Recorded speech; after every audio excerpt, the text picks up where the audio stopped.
Stugatz here for WordPress. Every day, millions of people go online to search for local businesses. Does your small business show up? When you create a website on WordPress.com, you make it easier for your customers to find you, to connect with you, to hear how you can help them. Your business needs an online home. It needs a WordPress.com website. You don't need experience setting up a website. WordPress guides you through the process from start to finish. They take care of the technical stuff, so it's easy to get your site up and running. Their customer support team is amazing, and it's made up of WordPress experts eager to help you get the most from your site. They're available to help 24 hours a day, Monday through Friday, and weekends. Plans start at just $4 a month. That's an incredible value right there. Just $4 a month. And all WordPress plans include a custom domain name for the life of the plan. Come see why 28% of all websites run on WordPress. Get started today with 15% off any new plan purchase. Go to WordPress.com/Dan to create your website and find the plan that's right for you. That's WordPress.com/Dan for 15% off your brand new website. WordPress.com/Dan. A new year has begun, and if you're setting new goals for your business, you need the right people on your team. And ZipRecruiter has transformed how you find them. ZipRecruiter posts your job to over 100 job boards with just one click. Then, they actively look for the most qualified candidates and invite them to apply. No wonder 80% of employers who post on ZipRecruiter get a quality candidate through the site in just one day. ZipRecruiter, the smartest way to hire. Right now, our listeners can post jobs on ZipRecruiter for free. That's right, free. Just go to ZipRecruiter.com/Dan. That's ZipRecruiter.com/Dan. Don Lebatard. Stugatz lies so much, and he doesn't take inventory of his lies, that even when he's telling the truth, we don't believe him on anything. What's wrong, Stugatz? What are you objecting to? I mean, listen, I've done this to myself, so I'm frustrated at myself. I'm not going to lash out elsewhere because I understand why everyone would think that I was the one who did this. But I am sitting here telling you guys that I did not do it. The juice. You absolutely took a bite out of a piece of pizza and put it back with the rest of the pizza. It was me. This is Zippy and the Juice on ESPN Radio. ESPN Radio is presented by Progressive Insurance. Chris Sims going to join us in a half hour, 12:30 Eastern on the Shell Pennzoil Performance Line. Here's your SportsCenter update.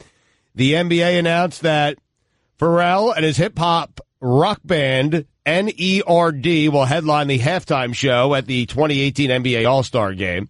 Meanwhile, the NHL has announced that Kid Rock will perform at their All-Star Game. Great.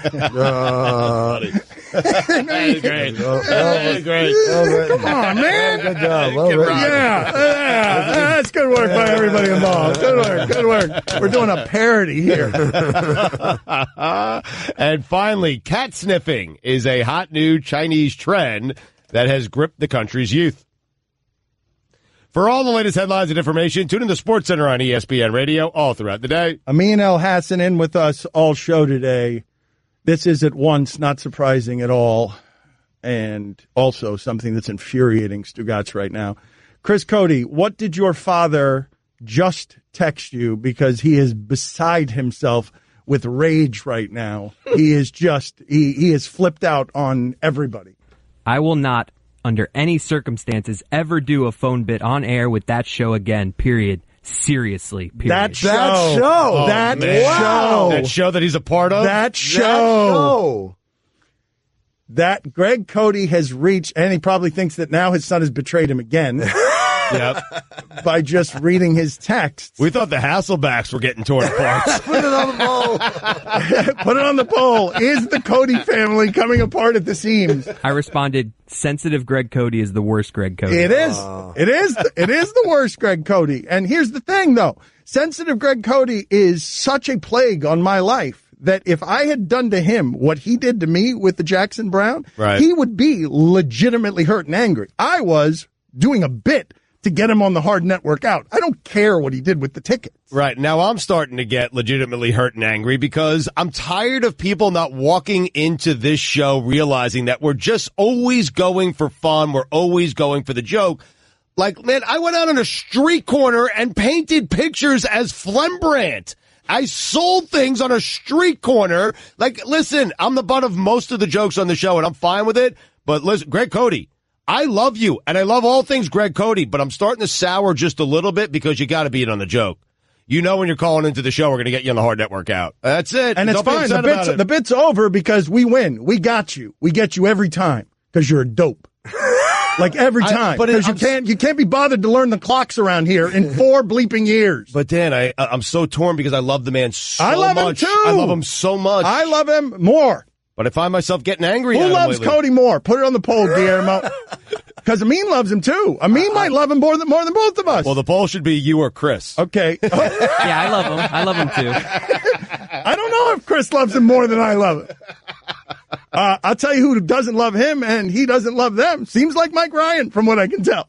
Because Mike Ryan wanted to go to Jackson Brown with Cody, and he's like, nah. I remember thinking when Mike made that offer, what a nice offer by Mike. Greg's wife couldn't go. Greg loves Jackson Brown. He told everyone here. Mike said, you know what? I'll go. I don't even know if Mike likes Jackson Brown. Mike said, Greg, I'll go with you. I feel bad. And Greg goes, nah, I don't want to go with you. Mike, what is your current relationship with Greg Cote? He's really mad at me. And I can't say that he's wrong, because this is the first time he's ever said, hey, hey, are you guys going to get me? Oh, the antenna went up. Really? Yeah. And to which I just... I didn't know there was an antenna. I know. It went up. I didn't know Makes it worse for my dad. It's like makes it more dumb that he walked into it. Yeah. But all he's got to do is look at the clock in his house. Correct. So he asked me, and I lied to phone him. I said, no, we just want you to defend yourself here on this Jackson Brown thing. I told him a lie, so he walked right Okay, into well, network out. that Don't beat changes. yourself up about it. No, you shouldn't beat yourself up about it. It doesn't change anything because he could have easily just said, can you guys call me back in 10 minutes? Right now, I'm doing something right now, right? Just like he had something to do on Billy Crystal night. He should have had something to do at the end of every hour between 9 and 1 p.m. Eastern every single If he knew the clocks. Right. But he doesn't know the clocks, and he's oblivious, and it's his own fault for trusting Mike Ryan to begin with because, Greg, just so you know it now, publicly, we are always looking to make you a fool. It's the goal of the show. That's it. So you... Welcome to the club. So, Cody. yeah. I mean, and that's... I just accept it and embrace it. and You be got fine with stock it. is rising because of this. He wants to fight it as newspapers fall into the ground. Dan, what's the most, everyone, our audience loves Greg Cote. What do they love most about Greg Cote? The Hard Net Workout. That's what they love most about Greg Cote. But he And hates there's a lot of things on that list. There are a lot of things to love about Greg Cote. A million things to love about him. But Well, what number are one these is the things? hard- Let me hear. Got What carried are away these in a things? million. Guillermo, are there a million things? There's endless things. You guys are Endless. so disrespectful to Greg. You're going to miss him when he's gone. I'm just going to say it right now. Whoa. Wow. Why'd you kill Greg Cote? Now's the time to appreciate him. I do appreciate I don't him. think so. I don't think you guys are properly appreciating him. You think we've back in my day? we've Oh yeah. wronged Oh Greg yeah. Cote? So he has such a great career. You guys just treat him like a fool. It's so rude. It is kind of funny. It is kind of funny that he's a reputable journalist, but in this, He's a He great was journalist. and is a great journalist. Yes. Was and is a great journalist, though admittedly lazier than he's ever been, writing a lot of columns while in his underwear. I think the audience loves most just his terrible jokes that stop the show. Well, can we put together a list of, what do you like most about Greg Cote? Back in my day? Yeah. Let's put together the list. Super today. Yeah, but in terms of off-air stuff, and so it would be hard for the radio audience or the audience in general to relate to this. There is something about that, man. Everyone has someone like this, I think, in their life. When I could be in the worst mood ever, I see Greg Cote, and instantly I become happy. Me That's too. what I love about Me him too. the most. So put that on the list, though. But put it back in my day, soup of the day, hard net workout, and Shocular. just general affability, Lobos update. the terrible jokes, Baby. whatever. You never know. Yeah, there are so many things that to love and celebrate, and we do love and celebrate them. And sometimes he gets super sensitive and offended and feels disrespected. We should have a Greg Cote day. Not like a day where he's on, but a day where we just, all 3 hours. yes. Like Paul Celebrate- Pierce. And then, Yeah, that's a great idea. Celebrate his life while he's still here. yeah. But what about me? What about my 2 minutes? Okay, Why, well, what about we can get like a 90 seconds in there, right? I'm thinking of Cote Day in Sioux Falls.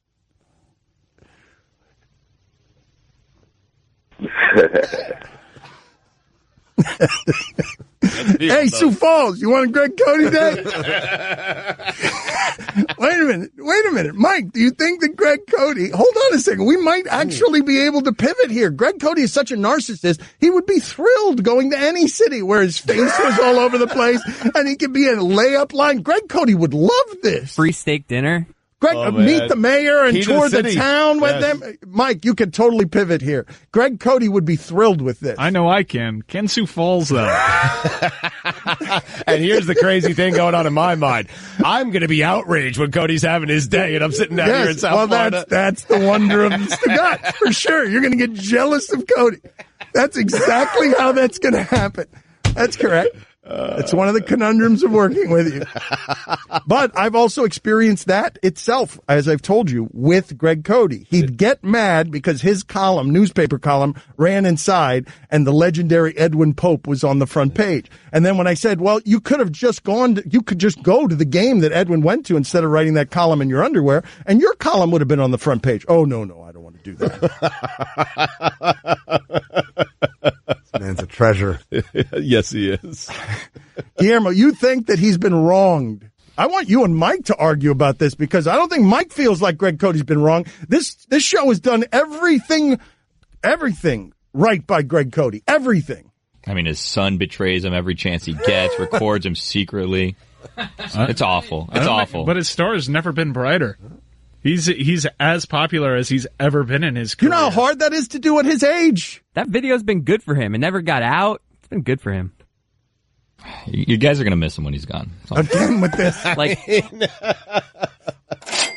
Like gone Here from the comes show? Simone. I think he means gone from the show? Yeah. Are you killing him or gone from the show, Bill? What do you? Not when he's dead. Okay. I mean, that's true. Yeah, we will miss him. That's I mean, true. either way, he doesn't have much time left. I'll tell you what, though. I won't miss that. I won't miss that text that Chris just got. That show.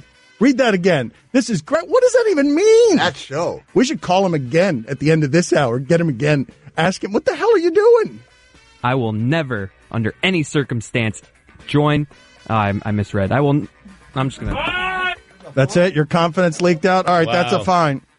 That is a fine. You just bailed. Wow, you really... You want to try one more time, or no? You lost all your confidence. I will not, under any circumstances, ever do a phone bit on air with that show.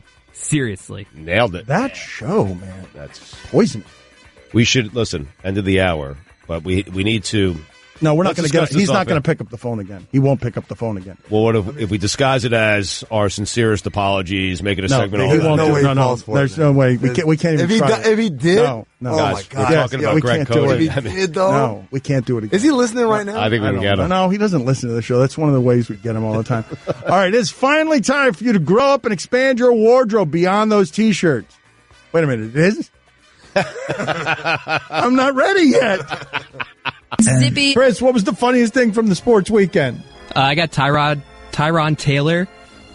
Smith. I'm sorry. They were talking back here, so they were making me a little nervous. Don't make excuses. Tyron Smith holding a football in his hands. It looked so small. The juice. What's just happening? Wow, you limped in with that ever, Chris. What's just I got rattled right before I went on air, Right, and just happened? I'm just going to turn my mic off All now. right, This is Zippy and the juice. on ESPN Radio. Chris Cote, that thing where you talk and lose confidence and then quit, work on that for the betterment of your career. You might want to go ahead and push through that one instead of just... You know how many of those I pushed through, man? Like once a year. I'm good for like once a year. Okay, but you just bailed in a way. Like, that's not good for your life. Whatever just happened there where you just bailed and just quit on the entire proceedings, Right. don't do that anymore. Chris, does that happen at home? In a lot of areas. What is, something that you could bring to this Cavs conversation that people aren't talking about? You are our basketball guy. We respect your basketball intellect more than anybody at the networks.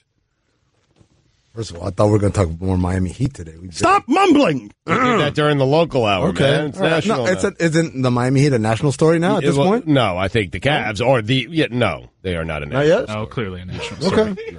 Very, very clearly so. All right. Well, again, when you talk about Cleveland, I think the warning signs that we're seeing are, you should take them into account. But at the same time, there's nothing out there that I don't think 4 out of 7 great games from LeBron James doesn't. So we're in the same place we've been for the last 10 years of LeBron. Yes, the margin of error is smaller. I think that's the only way I can really, differentiate between this year versus last year, whatever. Brian Windhorst always says this, margin of error, right? So how many things can go wrong and I still come out victorious at the end of this. Golden State Warriors have probably the biggest margin of error in the history of basketball. They can literally play 44 minutes of terrible basketball, and in the last 4 minutes just erase everything that they did wrong and erase all the great basketball that you did.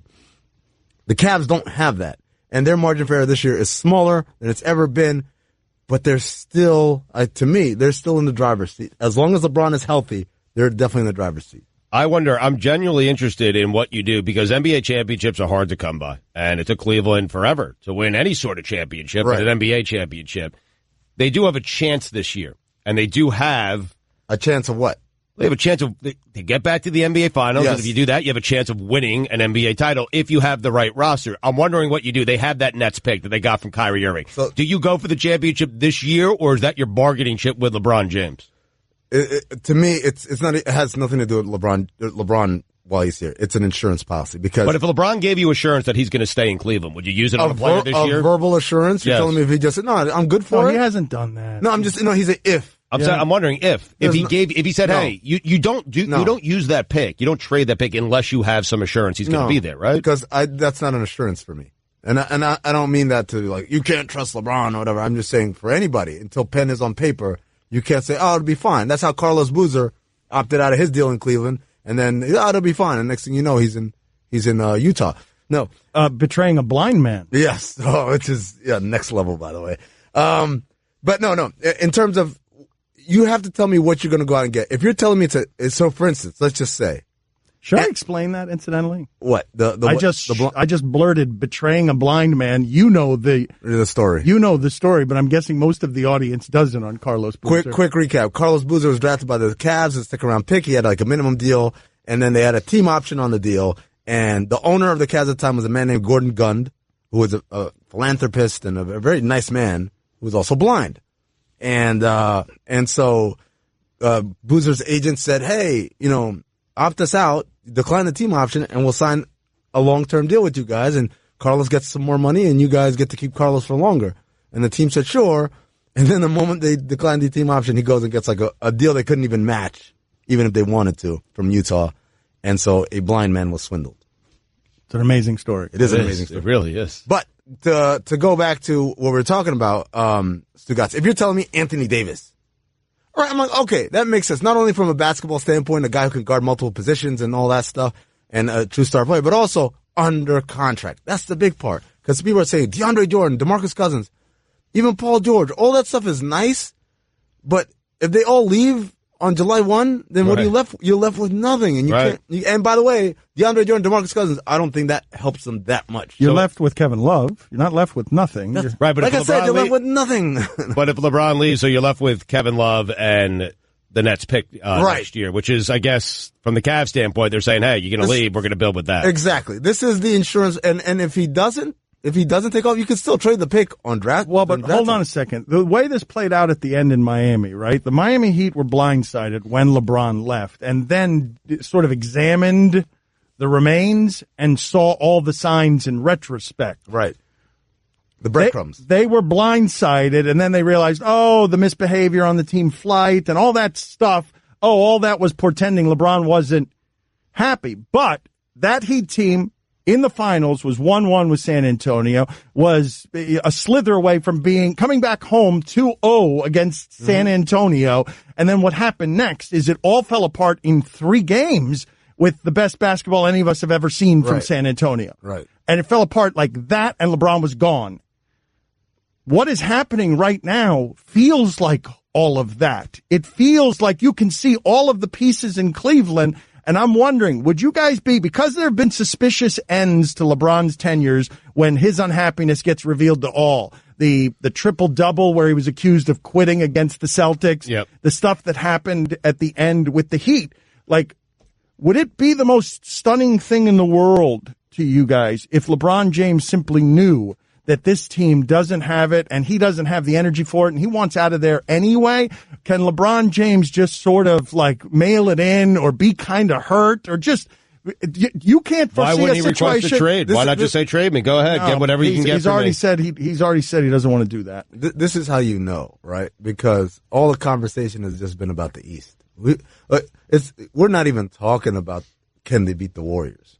All this conversation is centered around, the Celtics look good. The Raptors look good.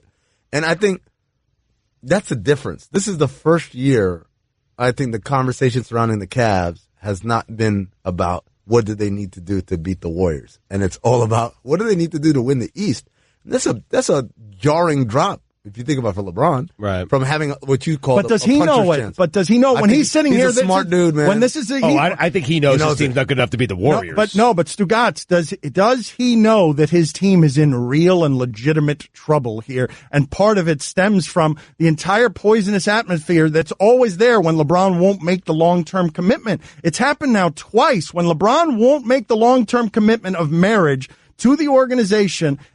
Everything falls apart in the last season. His greatness will always get you to the finals or close to the finals. Right. But it all ends up falling apart in a way where he excuses himself for leaving. He gives himself the rationalized out of, well, look at what this was, and so I can just leave because look at how it ended. But are you asking me, does he know? Is he aware of that? Is he aware? Stugatz, what I'm telling you is that the Miami Heat, and I've argued with these people about this thing. At the end, the Miami Heat felt like, and there's nothing statistically to show this, nothing, because LeBron was great in those finals, but that LeBron had already made up his mind on going, and if he won that series, he couldn't have left. How could you? But if it goes wrong, like, he can self-sabotage it from the inside. You already thought he did it once. I didn't believe in that, but a lot of people I think he's done it twice. I don't think it goes that far. I'm not saying it does go that far. I'm telling you that the Miami Heat felt betrayed enough to think it did go that far. I mean, think about it logically. How is he going to leave if he wins a third consecutive NBA championship? He can't. He can't do what he did, which is go back to Cleveland and win one that felt like winning 6 at once. Sure. But at the same time, he's not an idiot. If there's a championship to be had, he's not going to take that L on his finals record. But Dan's asking a fair question. Knows. Does he know he knows? He knows he can't win it this year. Does he check out this year? I don't think it's unfair to ask. And maybe it's not like hey man, we're not going to win. I'm not going to bust my tail on this. Maybe it's just a subconscious. Wait a minute. Was that a black man doing a black man voice? What just happened there? That was my voice. No, you did. It's a mask. It's a mask. No. That's not what just happened. You just impersonated LeBron James. We've gone over. That's a fun. Zippy. I don't know anything. The juice. I don't remember what I was going to talk about. So in those instances, what I have is a default that just makes fun of Stugatz. You're welcome. This is Zippy and the juice. on ESPN Radio. ESPN Radio is presented by Progressive Insurance. Chris Sims has been great. He's going to join us in just a second here to tell us his 44th best quarterback in the NFL. He'll do so on the Shell Pennzoil Performance Line.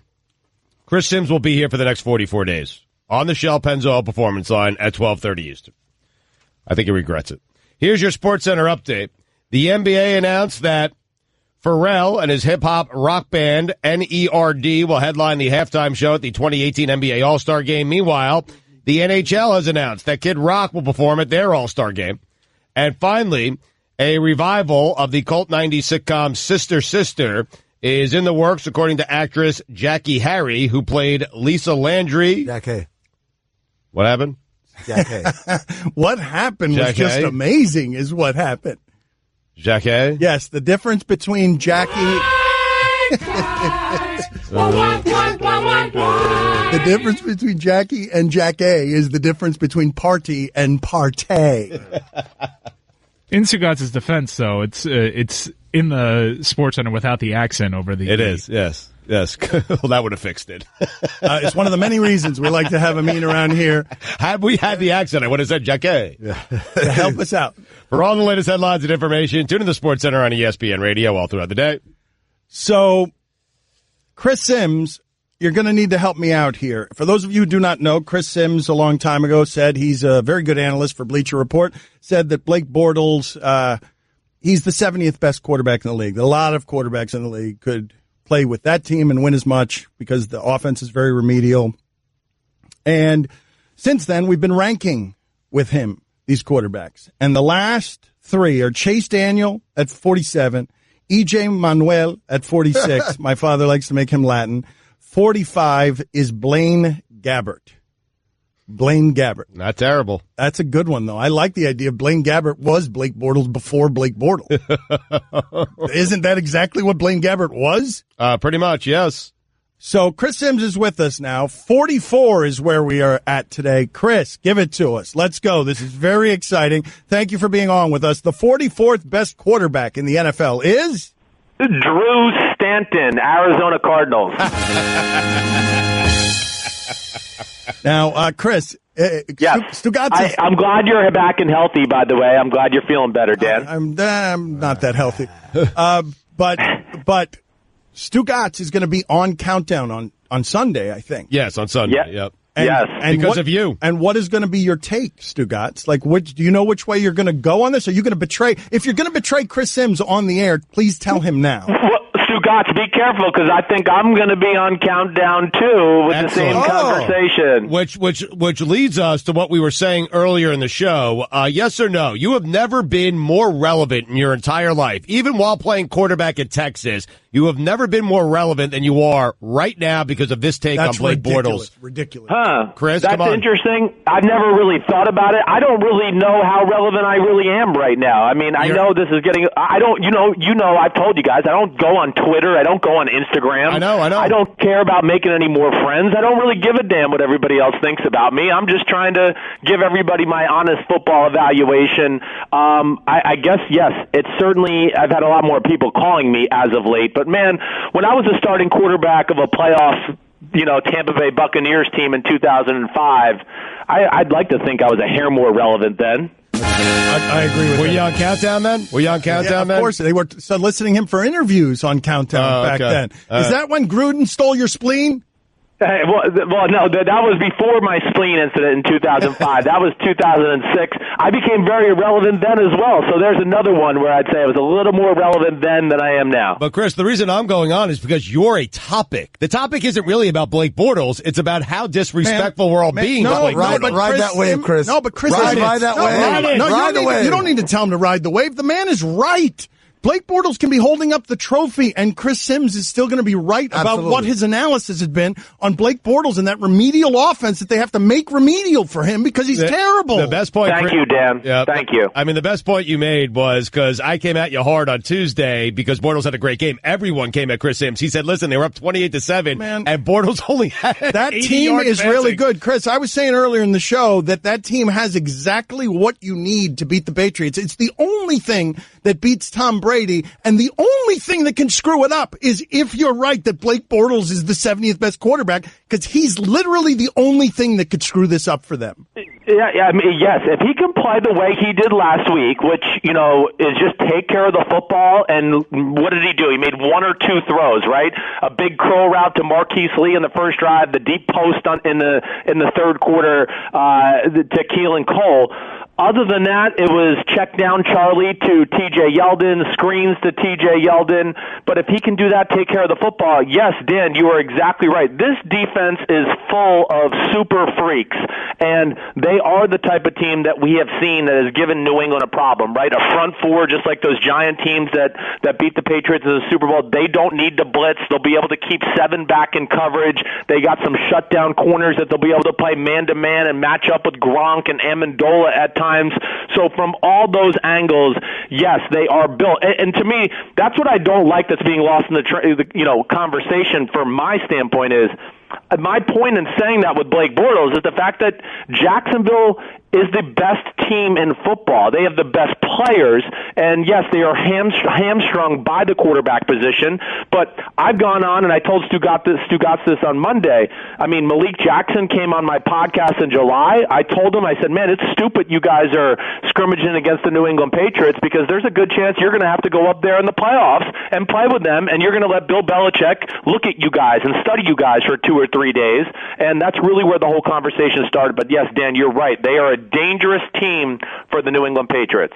Chris, one of the things you said the other day that I really liked was, paraphrasing the 40-year-old virgin, people put the quarterback on a pedestal. Yes. How do we change the discourse about football where kind of like baseball, like 10 years ago, people went by the pitcher's record, right? How many wins he got? That's it. And then finally we've gotten to a place where people are smart about it. They're like, okay, that's not the best way to measure whether someone's good or not. Some people. Right. How do we get football conversation away from, well, the Blake Bortles beat Ben Roethlisberger on Sunday. It's such a remedial. Yeah. We are analyzing America's most popular sport. I shouldn't say we, but a lot of people are doing so in a very remedial fashion. You like remedial today. It's become that, and I think a lot of it's because of fantasy football, and everybody just looks at the bottom line of stats, and they just go, oh, there's the stats, he played good, he played bad. I mean, if anything, this year is teaching us, right, it's a team sport. Look at 3 out of the 4 quarterbacks that are left in the playoffs right now. You know, hey, look at Alabama. They don't ever have that franchise number 1 pick quarterback, but yet they seem to be in the national championship game every year. Yep. It's still the ultimate team sport, and yes, we have put the quarterback on a pedestal. I think a lot because of Tom Brady and the New England Patriots, and he's been the mainstay there, and we just go, well, it must be Tom Brady. He's always on this team, and they always win the Super Bowl. Yeah, he's certainly awesome and, you know, arguably the greatest of all time, yes, but at the same time, man, there's been a lot of good players. Gronk is the greatest tight end in the history of football. Randy Moss is one of the greatest receivers in football. All the good defensive players. No arguing the greatest coach in the history of football. So, to me, I think we have to start evaluating quarterbacks for just look at the game and what they're being asked to do as well, right? I mean, yeah, I know Blake Bortles won the game against Ben Roethlisberger, but are you really going to sit there and tell me he played better than Ben Roethlisberger with some of those throws and plays? I mean, the Pittsburgh Steelers were going to get blown out 45-7 if Big Ben doesn't make 3 unbelievable throws down the field that were dropped in the pocket of Antonio Brown and Martavis Bryant. It's the sport has become, oh, let me watch the game and then look at the stats after, and instead it should be more about what was there available to be had, right? And that's where, like, we'll go back to Blake Bortles, where I'll watch film in certain weeks and go, man, if this was a good throwing quarterback, they would have thrown for 400 yards, and there was that many plays to be had out there on the field. And then you come away with the stat line, you go, oh man, it's Blake Bortles. He went, 10 for 21 for 190 yards, and he threw a touchdown, and they won the game. And people go, oh, it's great. And I want to go, yeah, it's great, they won. But if he hit some of the slam dunk completions that were down the field that were there to be had, they would have won by 30. And that's where I think people lose, kind of in translation of what they're seeing on the field. Chris, thank you. We'll talk to you again tomorrow. All right. I hope I didn't mumble too much. Talk to you tomorrow. Zippy. Good work today. That was a fun show. The juice. It was also intergalactically stupid. This is Zippy and the Juice on ESPN Radio. Let's get to the polls. Today's show flew by. Thank you to Amin for spending time with us today. At Levitard Show on Twitter. What do you got, Stugotz? What's more well-written, Game of Thrones or Fargo? Years ago. Yes. Again, the mumbling. That was years ago when we talked about that, Tom. He just said the show flew by, and I agree with him. Anyway, 53% of the audience said Fargo. Does Atomic Blonde deserve to be in the Action Movie Hall of Fame? David Sampson should never be allowed on the show again for that opinion. 77% of the audience said no. Is Rambo a war movie or an action movie? 84% of the audience said action movie. Get out of here, Samson. I don't know how to pronounce this lady's name. Do you know who Bonnie Badia is? They wanted you to let me try to pronounce it. 85% of the audience said no. I don't get the show. Is John Travolta the grossest human being in the history of humanity? This is going to come back yes. That is strong, This is going to come back yes. 54% of the audience said yes. Here's surprisingly tight. This doesn't bode well for me. Who is grosser, John Travolta or Stugotz? 53% of the audience said me. Ooh. That is bad, man. I'm grosser than Travolta. Apparently, you're grosser than the grossest human being. I know. Those two results don't really make sense. It does. They do make no, it means I'm the grossest human being on the planet. What it means is the people who voted on the Travolta poll, they didn't know that was available to them. They forgot about Stugotz, and they're like, no, clearly Stugotz deserves this. Are there kids who want to meet Christian Yelich? 72% of the audience said no. Have the Marlins killed all of their baby fans? 93% of the audience said yes. What a local hour. That was a good hour, man. Which side should Stugotz take on NFL Countdown?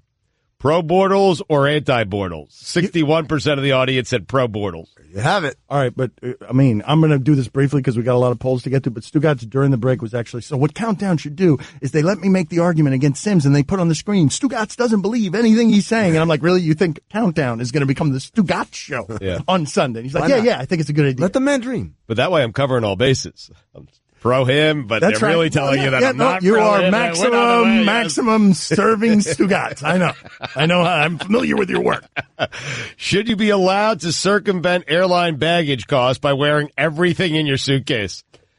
I felt like Dan disagreed with me and you at the time because I said, had he play, you should be able to do that. Shame on the airlines. I don't know what you think. It was so lopsided. 90% of the audience said yes. I was saying, is it a heady play if it doesn't work is what I was asking because he got kicked off the flight. He did. Does Adam Schefter live a miserable life? 57% of the audience said yes. Is Outbreak an action movie? 73% of the audience said no. What does Paul Pierce deserve? Nothing, a short ceremony, few hours, a full night. 39% of the audience said a short ceremony. Wow. And they are right. No. 36% said nothing. No. Wow. No. And they're also right. No. Is the growing tension between Matt and Tim going to destroy the Hasselbeck family? 85% of the audience said yes. Is the Cote family coming apart at the seams? It is, man. 90% of the audience said yes. Who loves Greg Cote more, Dan or his own son, Chris? 71% of the audience said Dan. All right. He and I are raging, though. We're having an argument right now by text. Oh, you really? Yeah, he's mad. He's legitimately mad. Sorry about that. I'm having to apologize to him. He's forcing me to apologize for being mad that he took tickets that I bought him for his holidays and tried to parlay them into social media following because he didn't want to go to the concert. That is so impressive on so many levels, man. That's a gift. I know it. Yeah, I was going to say, it greets you every day in the mirror, my friend, because you're the same dude. Hey there, I'm a glue stick, so I have one job. I glue kid stuff. So sorry for being jealous of Geico, who does a ton more. Like give you 24/7 access to thousands of licensed agents. And Geico has been around for over 75 years and has a 97% customer satisfaction rating. While I've just got mediocre adhesive skills, Geico also has an award-winning mobile app. Uh-oh, arts and crafts time. No eating the glue stick. Miss Lydia! Geico. Expect great savings and a whole lot more.